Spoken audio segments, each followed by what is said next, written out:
ગુજરાતના મારા વહાલા સૌ નાગરિક ભાઈઓ બહેનો, સ્વતંત્રતાના 78મા પર્વની આપ સૌને ખૂબ ખૂબ શુભેચ્છાઓ પાઠવું છું. આઝાદીના 7.5 દાયકા પૂર્ણ કરીને આપણો ગૌરવવંતો દેશ સ્વતંત્રતાની શતાબ્દી તરફ આગે કદમ ભરી રહ્યો છે. આપણને સૌને આઝાદીની મુક્ત હવામાં શ્વાસ લેવાનું જે સૌભાગ્ય મળ્યું છે, તેના મૂળમાં અનેક વીરોના ત્યાગ, સમર્પણ અને બલિદાનની ગાથા પડેલી છે. ભારત માતાને વિદેશી શાસનમાંથી મુક્તિ અપાવવા વર્ષોના વર્ષો સંઘર્ષ કરનાર, બ્રિટિશરોની લાઠી ગોળી ખાનાર આપણા એ વડીલ વીરોને આજે નતમસ્તક નમન કરીએ.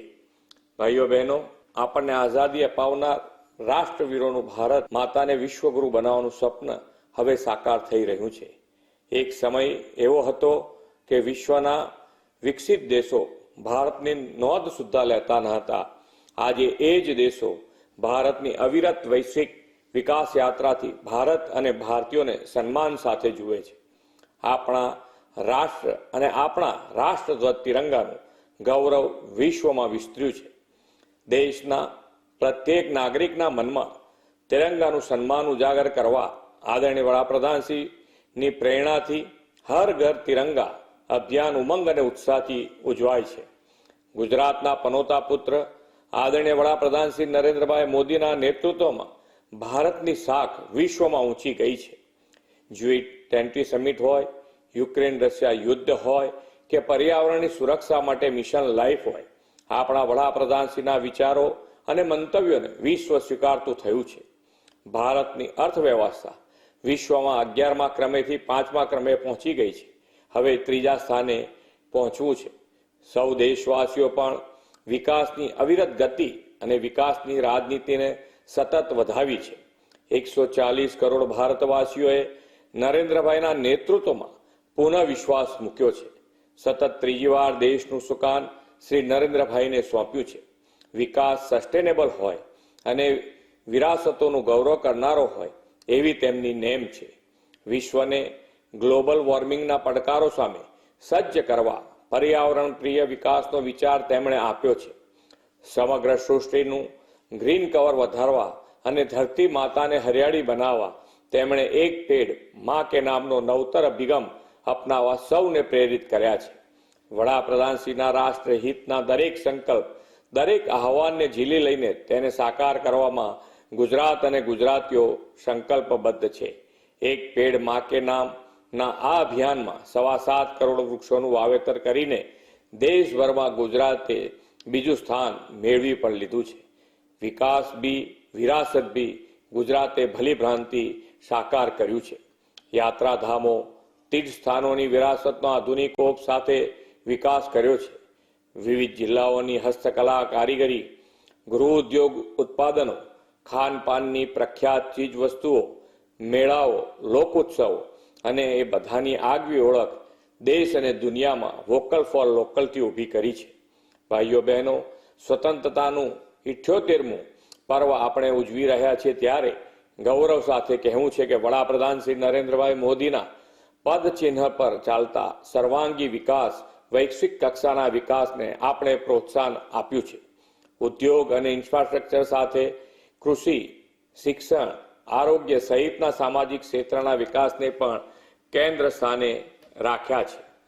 જ્ઞાન એટલે કે ગરીબ, અન્નદાતા, યુવા અને નારી શક્તિના સર્વગ્રાહી વિકાસને પણ પ્રાથમિકતા આપી છે. ગરીબ, વંચિત, છેવાડાના અને આદિજાતિઓના કલ્યાણ માટે આ સરકાર સમર્પિત છે. પ્રધાનમંત્રી ગરીબ કલ્યાણ અન્ન યોજનામાં 3.5 કરોડથી વધુ ગરીબોને વિનામૂલ્યે અનાજ આપી કોઈ ભૂખ્યું ન સૂવે એની કાળજી લીધી છે. આવાસ, આહાર અને આરોગ્ય સુલભતાએ મળે તે સુનિશ્ચિત કર્યું છે. પ્રધાનમંત્રી આવાસ યોજનાથી લાખો ગરીબોને પાકું આવાસ સત્ર આપ્યું છે. 2 કરોડથી વધુ ગરીબોને આયુષ્યમાન કાર્ડ દ્વારા વિનામૂલ્યે આરોગ્ય સેવાઓ મળે છે. તેમાં પણ આપણે બમણો વધારો કર્યો છે. પરિવાર દીઠ હવે ₹5 લાખથી વધારીને 10 લાખ રૂપિયા સુધીનું આરોગ્ય કવચ પૂરું પાડીએ છીએ. ગરીબોનું સશક્તિકરણ કરીને તેમને 100% વિકાસના લાભો પહોંચે તેવો સેચ્યુરેશનનો અભિગમ રાખ્યો છે.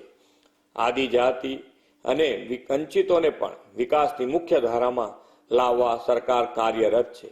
વડાપ્રધાનશ્રીની પ્રેરણાથી શરૂ થયેલી વનબંધુ કલ્યાણ યોજના 2માં 1 લાખ કરોડ રૂપિયાની જોગવાઈ કરી છે. અંબાજીથી ઉમરગામ સુધીના આદિવાસી બેલ્ટના 14 જિલ્લાના 53 તાલુકાના લોકોના જીવનમાં આનાથી ગુણાત્મક બદલાવ આવ્યો છે.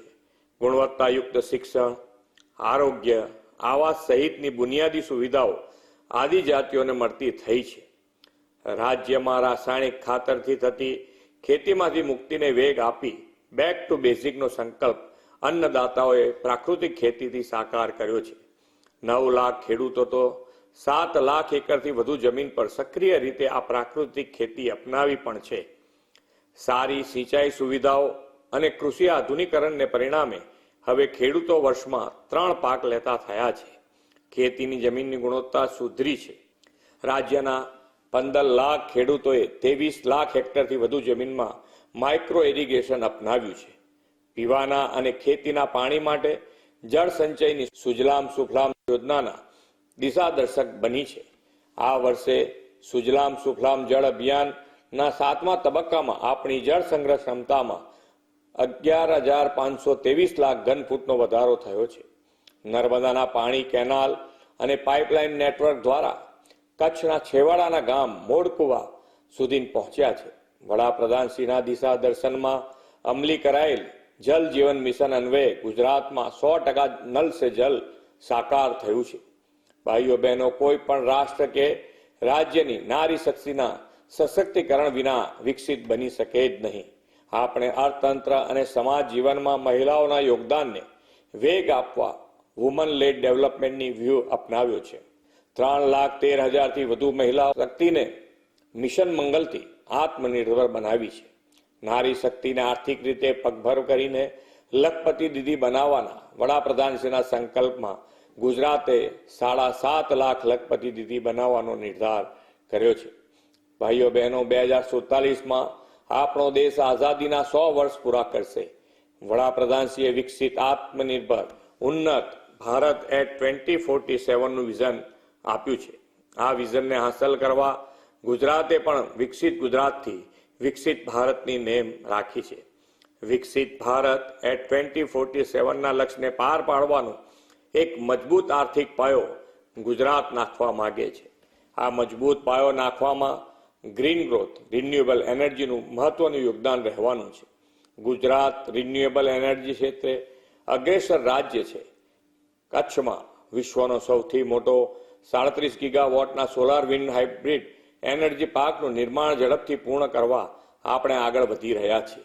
પીએમ સૂર્યઘર મુક્ત બિજલી યોજનાના સોલાર રૂફટોપમાં પણ ગુજરાત મોખરે છે.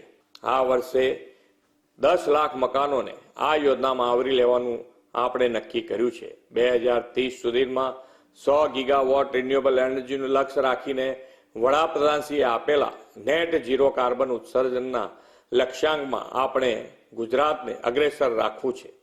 આ વર્ષના પ્રારંભે યોજાયેલી વાયબ્રન્ટ ગુજરાત ગ્લોબલ સમિટની મહત્વપૂર્ણ 10મી કડીમાં પણ ગ્રીન ગ્રોથને આપણે પ્રાથમિકતા આપી છે. ગેટવે ટુ ધ ફ્યુચરની થીમ સાથેની આ સમિટથી વિકસિત ભારત એટ 2047માં વિકસિત ગુજરાતની ભૂમિકા સ્પષ્ટ થઈ છે. આવનાર દિવસોમાં દેશની પહેલી સેમિકન્ડક્ટર ચિપનું ઉત્પાદન ગુજરાતમાં થવાનું છે. ફ્યુચર રેડી અને આવનાર ભવિષ્યને અનુરૂપ ઉદ્યોગ માટે ગુજરાત ગ્લોબલ ડેસ્ટિનેશન બન્યું છે. આવા ઉદ્યોગોને પરિણામે રાજ્યના યુવાનો માટે રોજગારીના અવસરો ખુલ્યા છે. ઔદ્યોગિક એકમોને અનુરૂપ સ્ટાર્ટઅપ યુવાનોના ઇનોવેશનને નવી દિશા મળી છે. યુવા શક્તિના કૌશલ્યથી સ્ટાર્ટઅપ રેન્કિંગમાં 4 વર્ષથી ગુજરાત બેસ્ટ પરફોર્મન્સ સ્ટેટ બનતું આવ્યું છે. યુવા ઉદ્યોગ સાહસિકોના સપનાઓને સાકાર કરવા 1,000 કરોડ રૂપિયાના ભંડોળમાંથી યુવા ઉદ્યોગ સાહસિકોને સહાય આપીએ છીએ. ઉદ્યમશીલ યુવાનો આ યોજનાઓ લાભ મેળવીને પોતાના ઉદ્યોગો શરૂ કરીને રોજગારદાતા બન્યા છે. આવા તો અનેક ક્ષેત્રોમાં ગુજરાતને 2047 સુધીમાં અગ્રેસર બનાવીને વિકસિત ગુજરાતનો આપણો સંકલ્પ છે. ભાઈઓ બહેનો, વિકસિત ભારત એટ 2047માં આપણે એવું વિકસિત ગુજરાત બનાવવું છે જ્યાં બધાને સાથે રાખીને સર્વસ્પર્શી સર્વ સમાવેશી વિકાસ થાય. વિકસિત ભારત માટે વિકસિત ગુજરાતનો ધ્યેય સિદ્ધ કરવામાં આ 78મું સ્વતંત્રતા પર્વ આપણને નવી પ્રેરણા પૂરી પાડશે એવો મને વિશ્વાસ છે. ફરી એકવાર આપ સૌને સ્વતંત્રતા દિવસની ખૂબ ખૂબ શુભેચ્છાઓ. ભારત માતા કી જય. વંદે માતરમ. જય જય ગરવી ગુજરાત.